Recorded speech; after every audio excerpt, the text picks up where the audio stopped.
Assalamualaikum warahmatullahi wabarakatuh. Pada kesempatan kali ini saya akan membahas tentang fungsi jamur bagi kehidupan sehari-hari. Yang pertama adalah fungsi jamur sebagai decomposer. Decomposer adalah organisme yang berfungsi sebagai pengurai sampah organik. Jamur digunakan untuk mengurai sisa-sisa tumbuhan, bangkai hewan, dan bahan-bahan organik lainnya di lingkungan.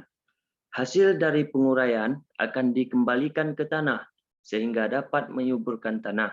Salah satunya adalah jamur Philobolus crystallinus dari kelompok Zygomycotina. Ini adalah contoh jamurnya sebagai bahan organik.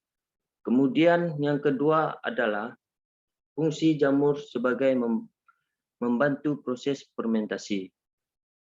Fermentasi adalah proses mengubah karbohidrat dalam bahan makanan menjadi asam organik dengan menggunakan mikroorganisme. Dalam industri fermentasi, jamur sangat menentukan keberhasilan produk.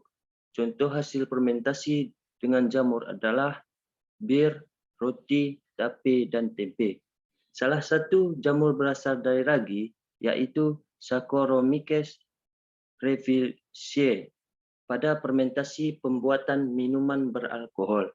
Selain itu, jamur yang bermanfaat dalam fermentasi, yaitu Mucor javanicus. Jamur ini mengubah singkong menjadi makanan fermentasi seperti tape. Ini adalah contoh jamurnya. Kemudian yang ketiga, fungsi jamur sebagai obat. Beberapa jenis jamur juga memiliki keunggulan untuk mengobati penyakit. Salah satunya adalah Ganoderma lucidum.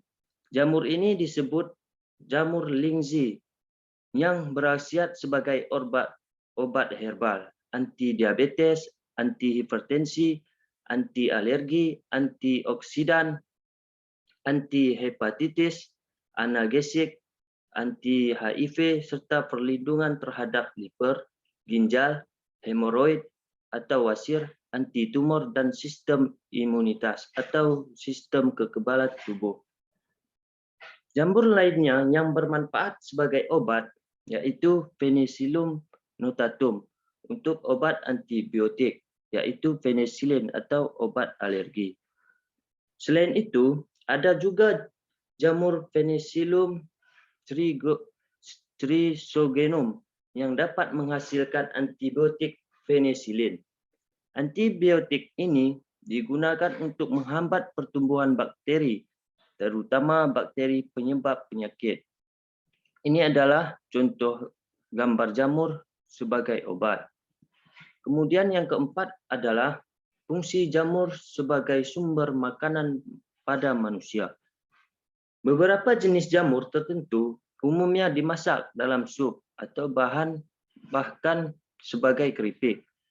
Jamur-jamur yang biasanya dijadikan sebagai makanan adalah Auricularia polytricha atau jamur kuping, kemudian ada Palparilla pulvaceae yaitu jamur merang, dan Pleurotes atau jamur tiram. Misalnya jamur enoki, shiitake, jamur tiram, jamur kancing, trufel, dan masih banyak lagi. Selain bisa dimakan langsung, jamur juga mengubah bahan makanan menjadi jenis makanan lainnya. Ini adalah contoh jamur sebagai sumber makanan pada manusia. Demikianlah video yang singkat ini. Semoga bermanfaat bagi kita semua. Wassalamualaikum warahmatullahi wabarakatuh.